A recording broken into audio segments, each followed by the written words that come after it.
દાબેલી ભૂલાવી દે એવા ટેસ્ટી તીખા ઠેચા પાવ બનાવીશું. બહુ ટેસ્ટી એવા સરળ રીતે બની જશે.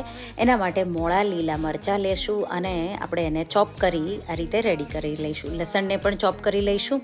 શિંગદાણાને ક્રિસ્પી કરી ફોતરા કાઢી લઈશું. એક પેનમાં તેલ મૂકી એમાં લીલા મરચાં એને સારી રીતે સાતળીશું. પછી આ રીતે લસણ, જીરું, લીલા ધાણા ઉમેરી અને થોડું સાતળી મીઠું ઉમેરી ગેસની આંચ બંધ કરી શિંગદાણા ઉમેરી મિક્સ કરી દઈશું અને મિક્સર જારમાં ટ્રાન્સફર કરી અધકચરું આ રીતે વાટી લઈશું.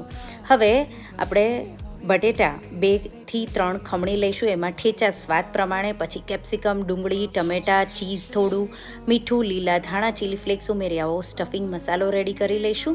હવે એક પેનમાં બટર અને ઠેચા આ રીતે સાતળીશું અને પછી આ રીતે પાવમાં આપણે એને કોટ કરીશું. વચ્ચે બટેટાનું સ્ટફિંગ મૂકી પાછું આપણે એને સારી રીતે ક્રિસ્પી થાય એ રીતે શેકીશું. ગરમા ગરમ સર્વ કરીશું. તો રેસીપી ટ્રાય જરૂરથી